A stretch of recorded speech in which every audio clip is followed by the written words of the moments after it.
China, a country the size of Europe, with every kind of landscape.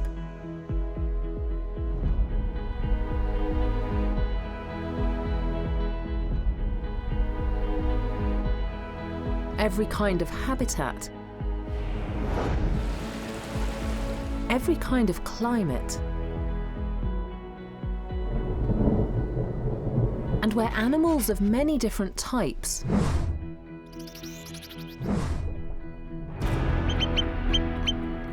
rare, exquisite, and endangered live in unique ecosystems,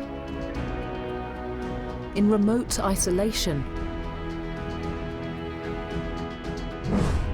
and alongside people. But today, both these habitats and the extraordinary species who live within them are increasingly faced with challenges.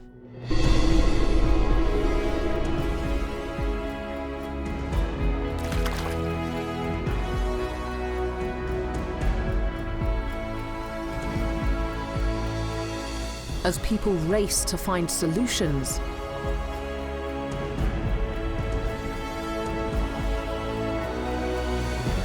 to preserve China's wild beauty.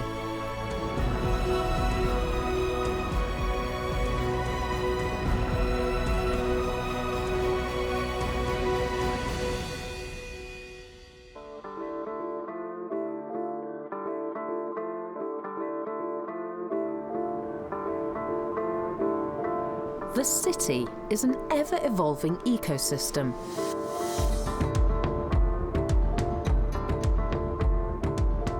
Made by man to meet our every need. And nowhere on our planet has such rapid and widespread urban development ever been seen as here and now in China.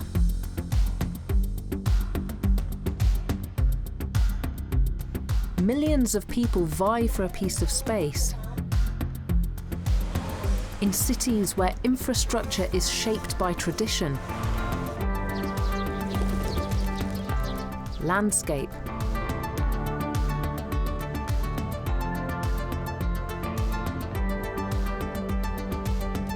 and business.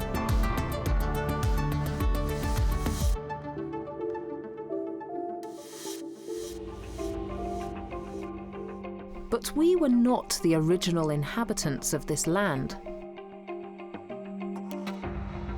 While vertical cities grow ever taller and people live in more densely packed quarters, the natural world all around us, at ground level, and amongst the towering skyscrapers, is fighting for survival, searching for a plot, some space to live and breed. Full of dramas and relationships, adapting to their ever-changing habitat, evolving new collective behaviours, while living side by side with us in a relationship that is sometimes harmonious and at other times frustrating.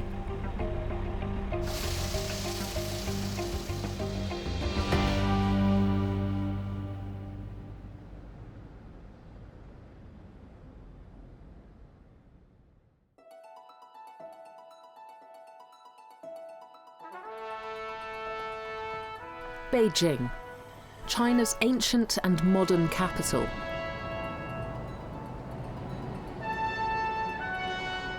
This city's construction began more than 3,000 years ago.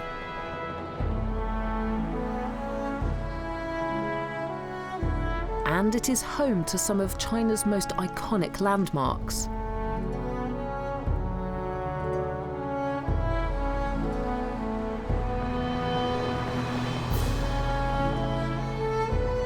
Here at the Temple of Heaven, emperors came for centuries to ask their gods for abundant harvests.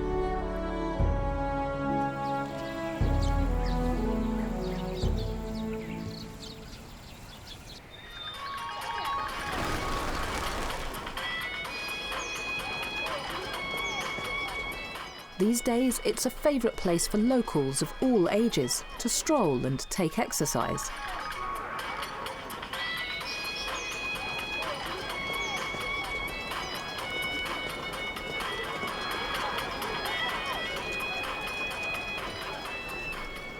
Every day from dawn to dusk, it's bustling with visitors.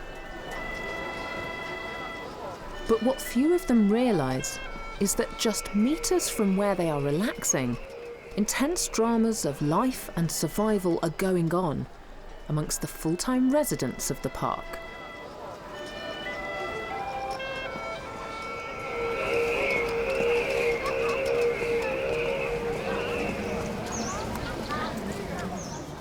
The summer is coming to an end in the lush gardens of the Temple of Heaven. Some of the most energetic inhabitants are hoping that these auspicious grounds still promise ample food. This frisky Eurasian red squirrel is already preparing for the onset of Beijing's bitter winter, when temperatures can drop to -15 degrees Celsius.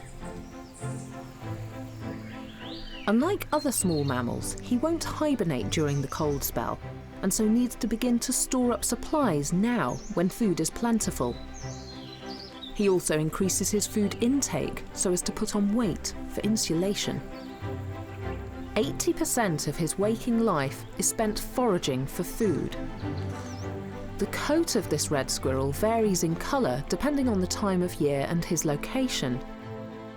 The underside is always cream, but the remainder of this red squirrel's coat is in fact brown and black. The darker shade is camouflage, helping him blend in with the dark soil and tree trunks. He sheds his fur twice a year and is currently modelling his thinner summer coat. Success comes quickly. He's found a walnut. But before he can stash his bounty in a tree crevice known as a larder, an intruder disturbs him. Oblivious to the squirrel's mission, this child wants a closer look at the rodent. The squirrel, assuming the child wants his nut, hastily buries it.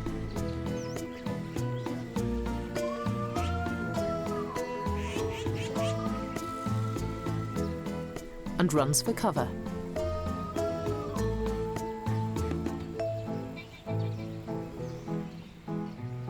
The coast is clear, and he retrieves the nut. In just seconds, he unlocks it from the casing using his 4 sharp front teeth.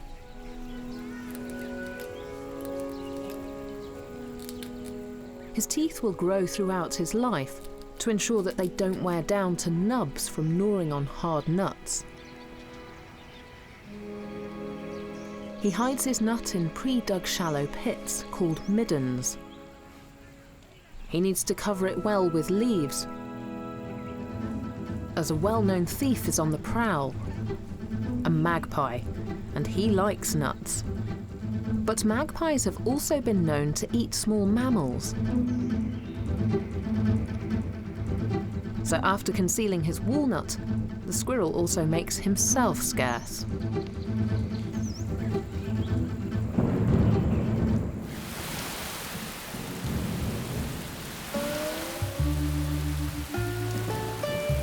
Summer is the rainy season in Beijing.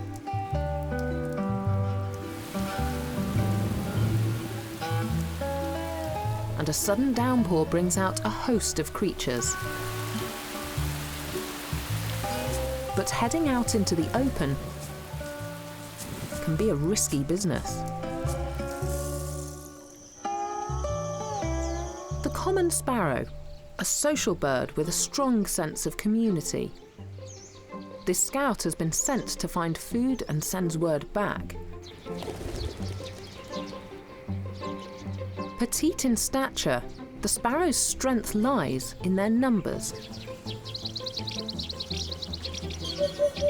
But they are timid birds and quickly give up their hunting ground when they hear a hoopoe approach. so named because of its distinctive call. She is a solitary forager feeding on the ground, using her sharp beak to dig through the vegetation for the bugs that have come out in the rain. This iconic bird is depicted throughout history in art, adorning the walls of ancient Egyptian temples. Our fascination is perhaps sparked by her fan-like crest, which she raises when excited.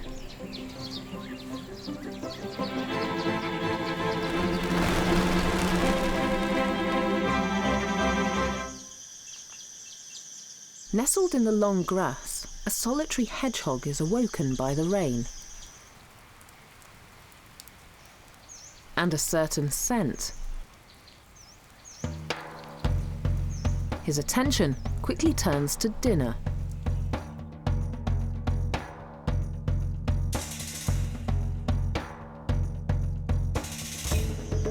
He hoists himself out of his den, a small hollow he's dug in the grass. While his senses generally work best at night, some hedgehogs, like this male boar, adapt to early evening activity.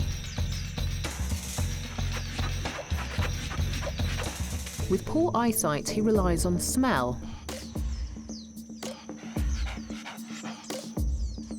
and sound.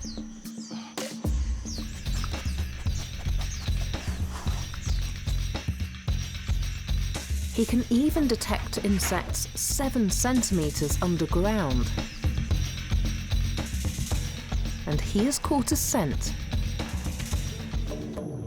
As he meanders through the grass, sniffing for worms, he lets out a pig-like grunt, hence the hog in his name, hedgehog.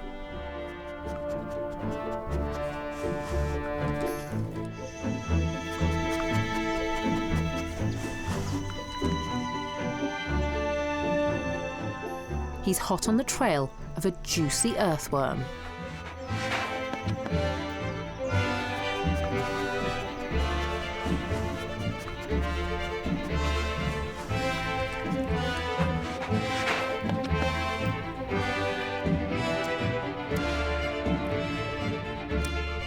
Because of their appetite for insects, hedgehogs are a powerful form of pest control, and gardeners throughout this city love them. With the worm in his mouth, the hedgehog now begins a curious ritual which still mystifies experts. It's called self-anointing.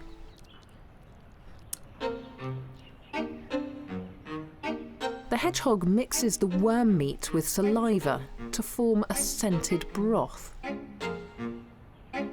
Then he pastes the froth over himself, licking as many of his 7,000 spines as he can reach. A pleasant perfume? A camouflage? Or a form of protection?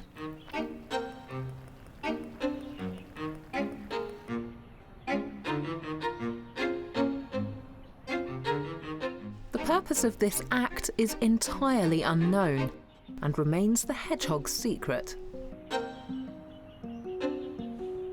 And with the self-anointing complete, he returns for second helpings.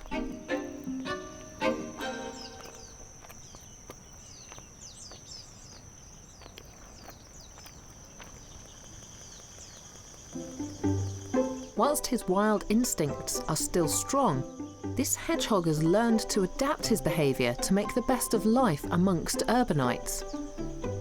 And he's seen an opportunity. Sprinting off at a sprightly 5 kilometres an hour. As well as its wild creatures, the Temple of Heaven is also home to domesticated animals.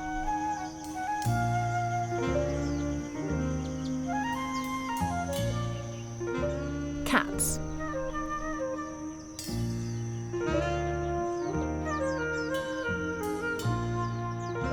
It's getting towards the end of the day, and the cats are gathering, alerted by a familiar sound.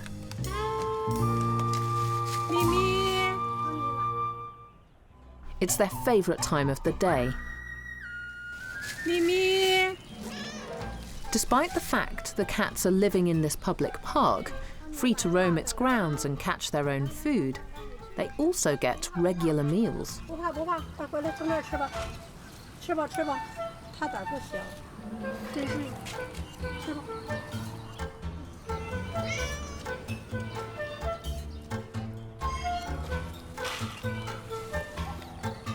Though the food is intended for the cats, the hedgehog is also attracted by the smell.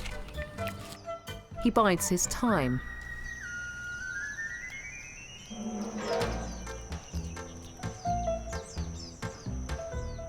He must wait for night to fall and for the cats to leave.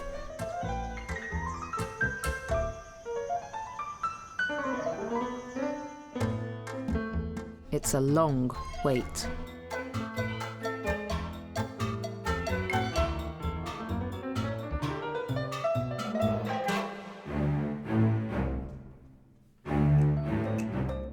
He approaches cautiously through the long grass.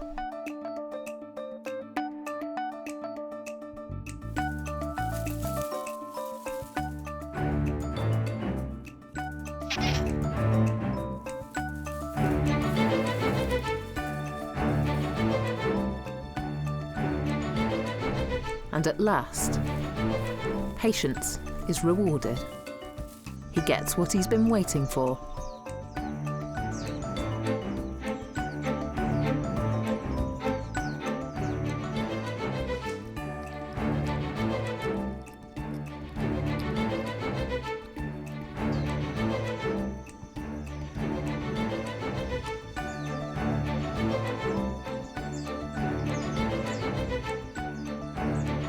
Living amongst people and their domestic pets can have its advantages. And access to plentiful food scraps and cat food has not led this hedgehog to deviate from his nature.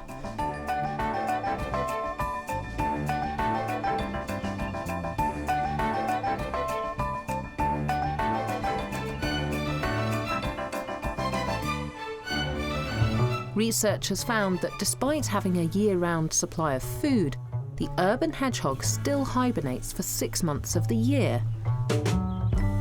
The same amount of time as its rural relatives, whose prolonged sleep is timed with seasonal food shortages. But tonight, well fed, he now has the energy needed for the night, when he will trawl his territory, a 3-kilometre range, searching for females.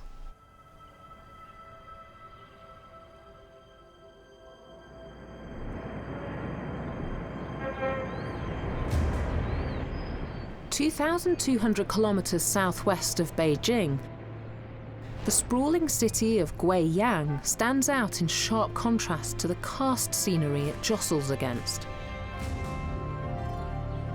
The limestone geology here is made up of the bones of sea creatures, formed 270 million years ago, when this region was the bottom of a warm tropical sea. And here, nature and man truly live side by side.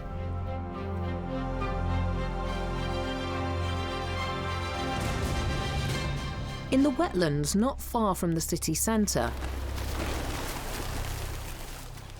it's mating season for the many birds who call this stretch of water their permanent home.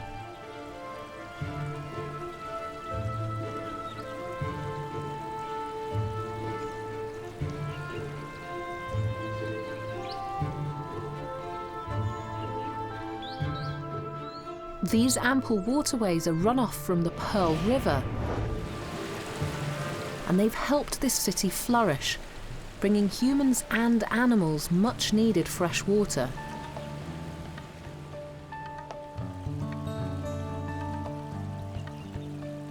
These wetlands are like nature's kidneys. They purify the water. They also protect the city from floods and the land from drought.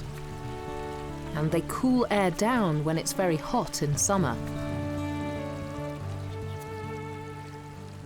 An egret on the banks of the river patrols the water's edge.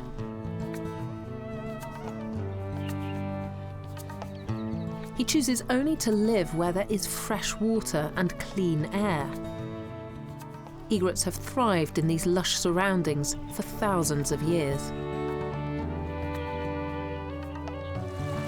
The crystal clear waters contain plenty of fish and amphibians for him. He snares them with a death blow delivered by a quick thrust of his sharp bill, and flies off with his catch, which he'll swallow whole. But this prize hunting ground is much coveted, and he's drawn unwelcome attention. Other egrets are trying to move into his territory, and some even challenge him for the spot.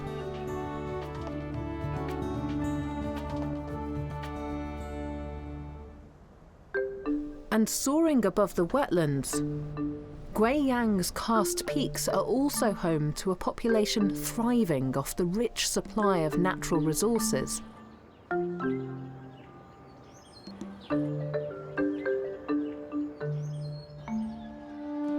The rhesus macaques.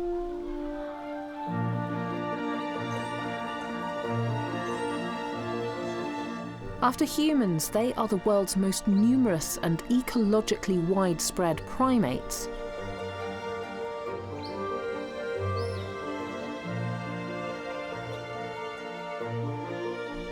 They're experts at surviving and multiplying.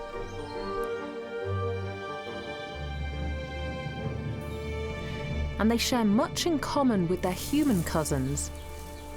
Their behaviour is shaped by intense competition.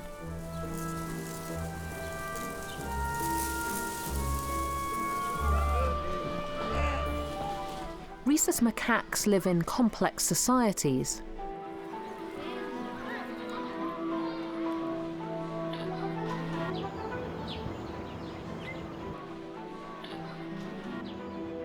The troop is ruled by a single dominant male. You can see which is the alpha in this troop. He's the biggest and most aggressive of the males. He uses intimidation to get his way and secure for himself the safest sleeping spots, the best food, and access to the fertile females in the group.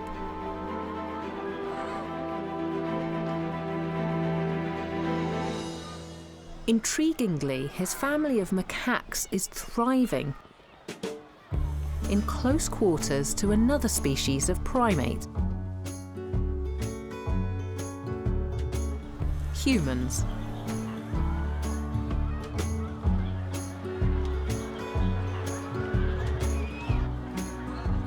And he's figured out that there's no better place around to socialise with people than here, on the sacred Qianling mountain, a favourite tourist spot.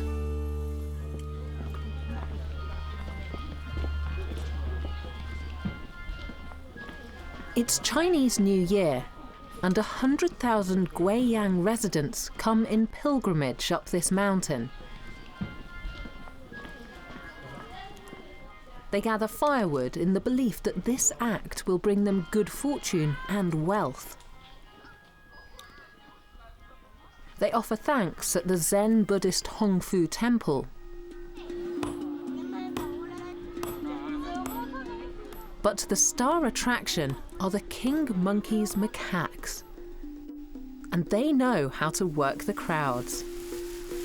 They prosper on this mountain because of man, choosing to live in close proximity to the city's tourists. And no day is more lucrative for the monkeys of Qianling Mountain than today. They hope to feast and enjoy the New Year celebrations as much as the next man.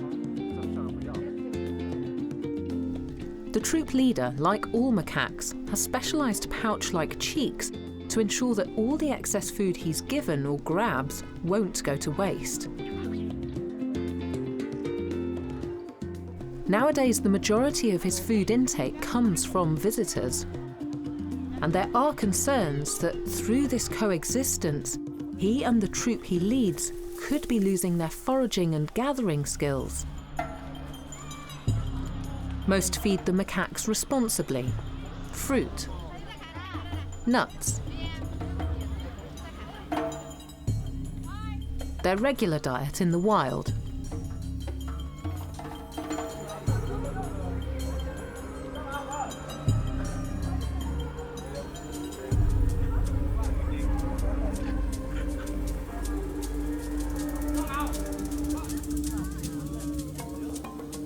And this urbanization of a species with regular access to a food supply has allowed this population of macaques to expand from 30 to over 600 inhabiting these mountains today.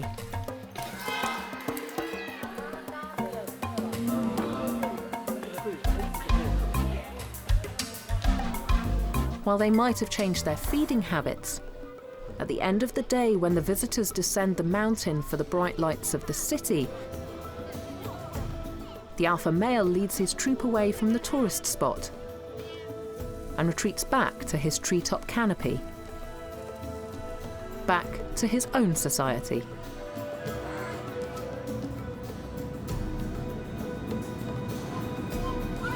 Monkey intelligence has long been studied.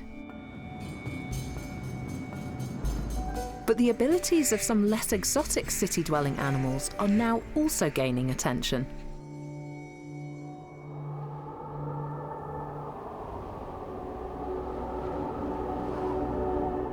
It's winter in Beijing, and temperatures can drop to -15 degrees Celsius.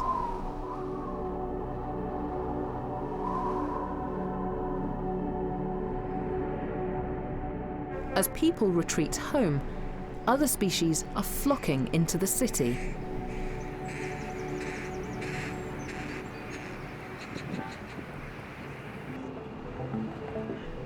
The squawk of carrion crows circling overhead drowns out the city sounds. With a 1-meter wingspan, they glide effortlessly over the skyline. Carrion crows are usually solitary, but they become sociable in winter when they congregate en masse in communal sleeping groups or roosts.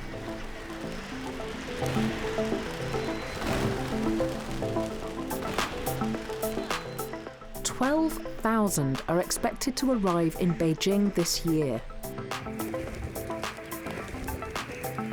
Descending on this small patch of the city and roosting on just a couple of poplar trees.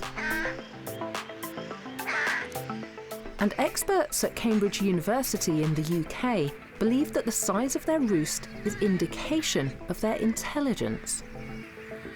Group living is a complicated business. For members to thrive or stand out from the crowd, they need to understand how to work alongside or manipulate their community.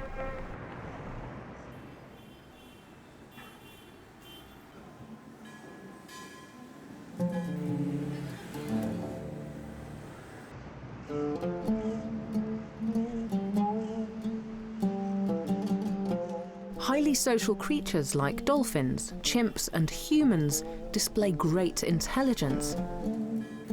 And now the same can be said of carrion crows, who experts have found to have unusually large brains for their size.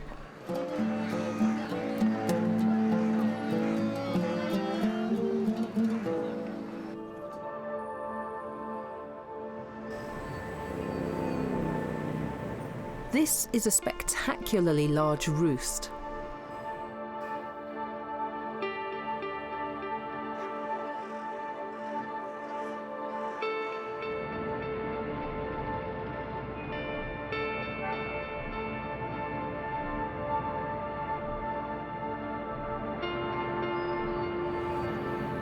And it's not without its problems for the residents of Beijing,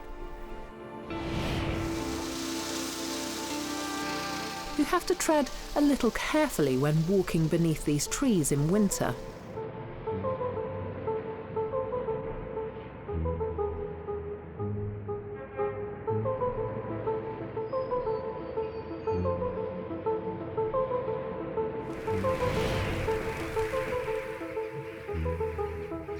The roost first moved into the city 20 years ago.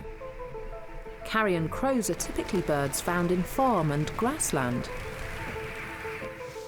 But experts think they've moved into Beijing to take advantage of a phenomenon known to scientists as the urban heat island effect.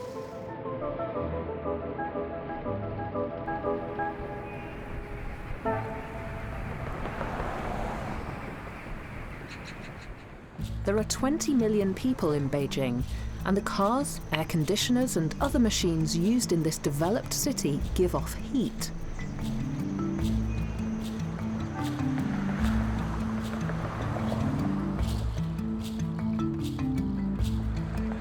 And the very concrete and construction materials used to build the city absorb and retain more heat than the soil and vegetation in the countryside. It means the temperature in Beijing is on average 3 degrees higher than surrounding countryside. And it might explain why carrion crows find life in the city so appealing. Artificial light also helps the crows keep watch for their main predator, owls. They choose to perch on the very top of the tree or bare branches. These offer them a great vantage point.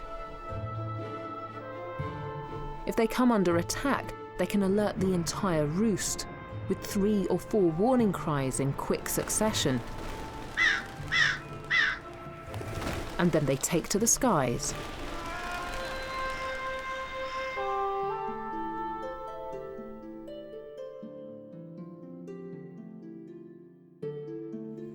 It's an icy winter's morning in Beijing.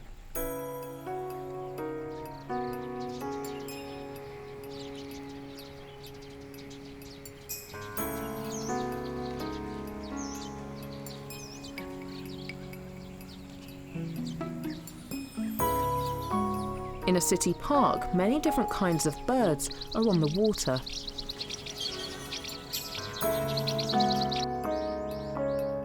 But one determined crow, with a loyal crew in tow, has headed straight for the ice. He is not trying to break through, but is resourceful and cleverly uses the hard surface of the ice to sharpen his beak.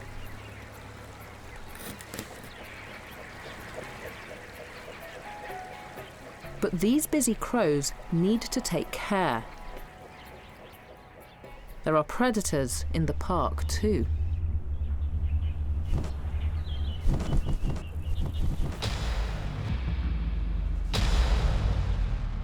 With a now razor-sharp beak, this opportunistic scavenger has a new lease of confidence and has seen a kestrel enjoying a mouse. And he wants it too. Communicating his plan to his companions, who rally around to support him in the quest. They're versatile and will eat anything they can find, plant or meat, and they're seemingly fearless. Utilising the strong network forged in the roost, the lead scavenger instructs the others to take on the bird of prey. 4 against 1. The kestrel clings on to the mouse, clasping it tightly in his talons. And the group of crows eventually concede defeat.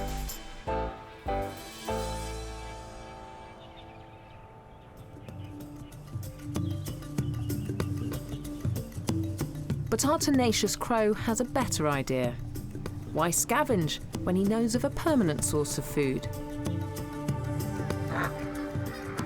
So he redirects the group to Beijing Zoo.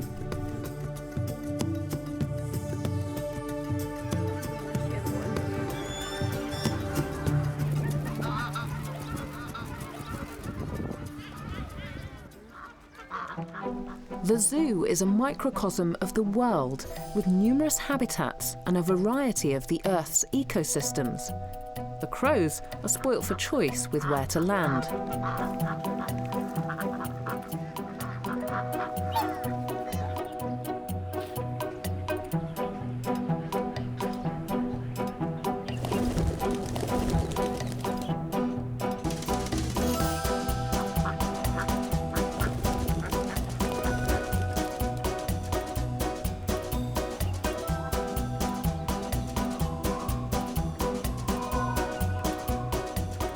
Their arrival coincides perfectly with feeding time,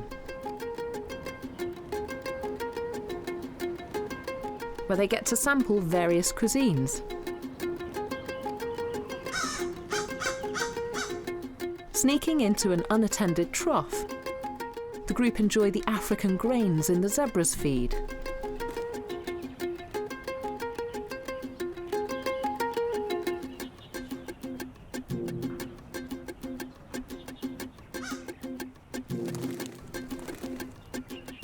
Until they're welcome no more.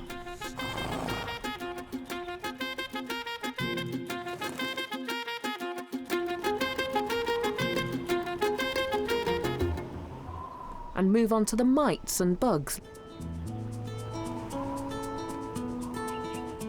living on the deer's antlers,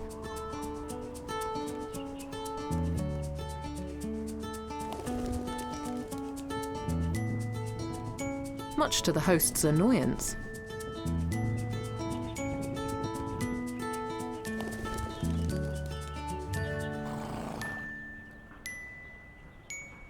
An hour before the sun sets, as the temperature begins to drop, our crows head back to the heart of the city, where it's warmest. They are at their noisiest now, circling the skies and regrouping with their flock.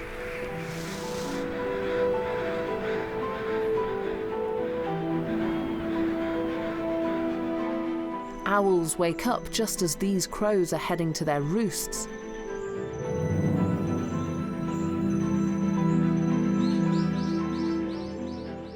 While our crow and his fellows are flourishing and adapting well to life in the city, their main predator, the long-eared owl, is not faring so well.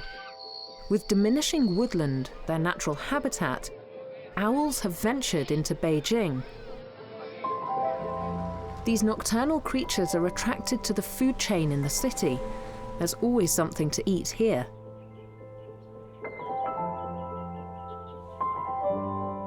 But once here, they're experiencing a degree of culture shock. In such a dynamic city, it's difficult to find a quiet spot to sleep by day. And neon streetlights make stealth-like hunting difficult. The urban owl, shy and reserved, is seeking help from the city's people. As creators of cityscapes and host to its wildlife, people have a responsibility to protect these unlikely inhabitants.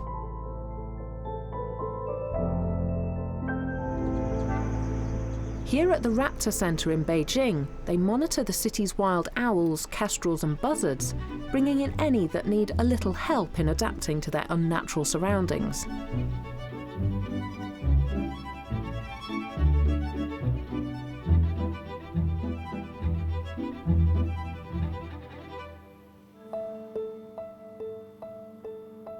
This owl was found with broken wing feathers. An owl's wing feathers are uniquely designed. Serrated like a comb to break down turbulence, their flight is entirely silent. And this is how, by stealth, they sneak up and capture prey. A kestrel is also brought in.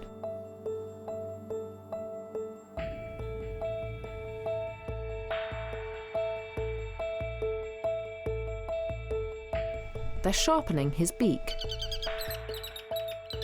His beak is short, curved, downward-facing and hooked at the end, specifically for gripping and tearing prey.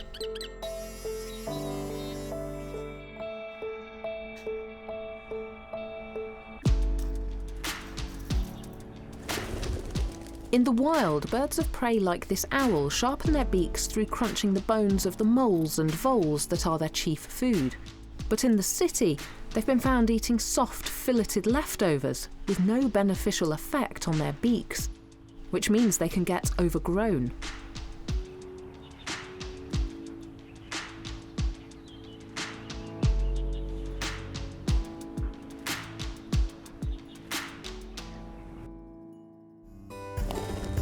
After several weeks of rehabilitation, this owl is finally due for release.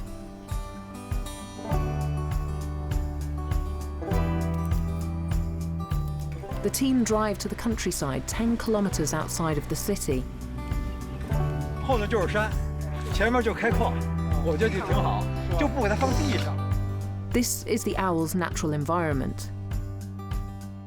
Tonight, the owl will try his luck, once more hunting in the wild.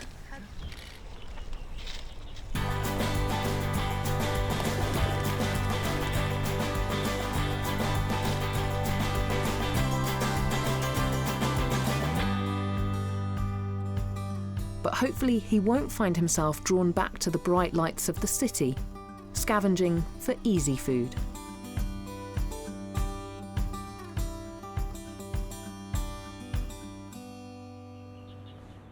Nanjing, on the eastern side of China, 200 kilometers northwest of Shanghai. Along the mighty Yangtze River, once China's ancient capital. Throughout their history, the people of Nanjing have paid respect to the environment and integrated it within their city.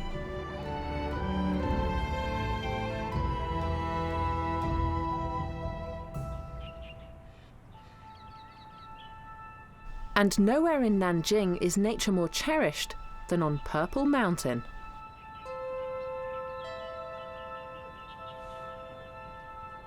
It's thick with trees and home to over 600 plant species.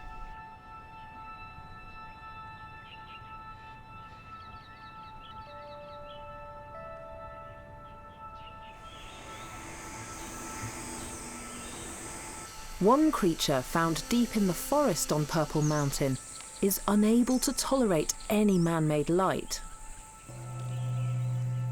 needing total darkness for a nightly spectacle on which the survival of its species depends. Dusk is approaching, and people are flocking to Purple Mountain to behold an awesome sight.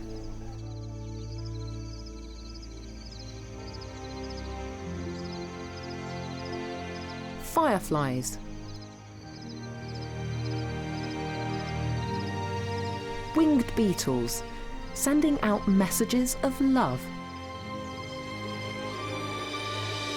Fireflies depend on their own light to reproduce.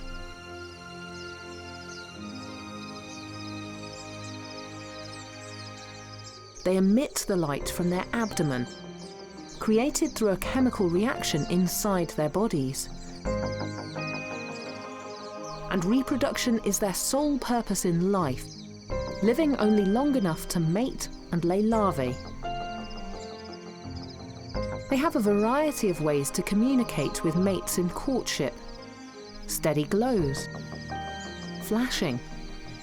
To the naked eye, the difference between a male and female firefly's light is indistinguishable. But the fireflies are familiar with every subtle difference in the tone, length, rhythm of the streak of light. Male fireflies light up to signal their desire for mates, and willing females, fluent in this coded language, respond to the males with flashes of their own. It seems that female fireflies like a male with a more intense light, and one that flashes faster. But some experts believe that cunning male fireflies can imitate the flashing response of a disinterested female firefly, that way reducing competition.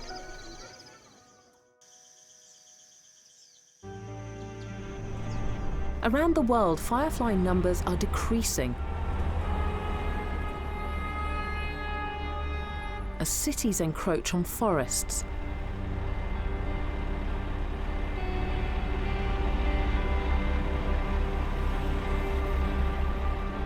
And light pollution reduces the firefly's ability and will to flare up as frequently, which reduces their chance of reproducing.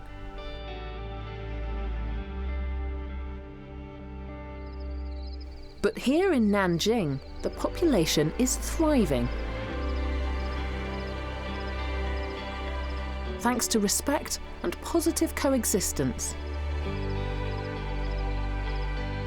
At night, Purple Mountain is pitch black, with only minimal lighting guiding tourists up the slopes.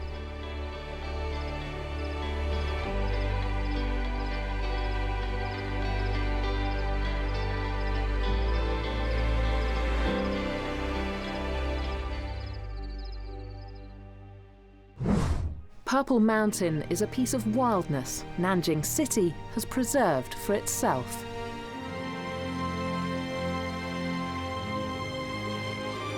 With a rich history in the arts, the integration of nature within Nanjing serves as a reminder of a time when Chinese poets and artists lived in total harmony with wildlife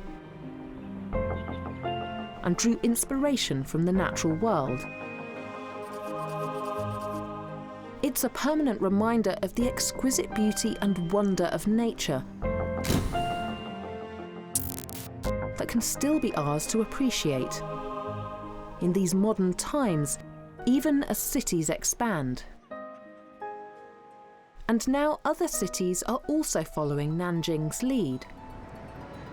Chongqing is southwest China's largest city, embedded in the green rolling hills along the Yangtze River. Efforts to protect the extraordinary Ficus virens tree from damage caused by construction are more than simply a green initiative. These bizarre but cherished trees in Chongqing are an integral part of the city's history, and now too of its very structural foundations. Here, nature and the city are totally inseparable. This fig tree's roots are stubbornly attached to the city walls, and they run 20 meters below the city. If this tree were to die, removing it would bring down parts of the city. Built on barren limestone karst terrain, the tree's roots explore every method possible to absorb the moisture they need for survival. Their entangled, interwoven roots squeeze desperately into tiny rock cracks, while the external roots absorb moisture directly from the air, like a sponge. The fact that the trees can thrive under these unusual conditions and grow so tall, towering 20 meters above the street to monopolize this limited light, is testament to how tenacious and resourceful living things can be. The city, built by humans, for humans, but now home to creatures of all kinds. From tiny insects to our close monkey cousins.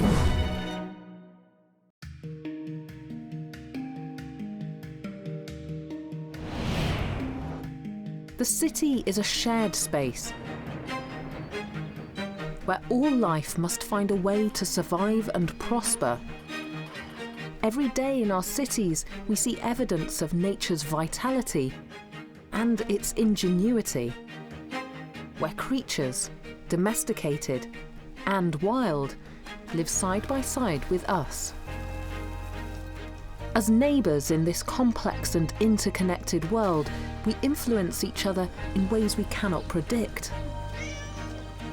In the vibrant concrete habitat that is the modern city, many people feel they have a duty to the creatures that they live alongside, offering a helping hand in unfamiliar environments and giving others the space they need to thrive.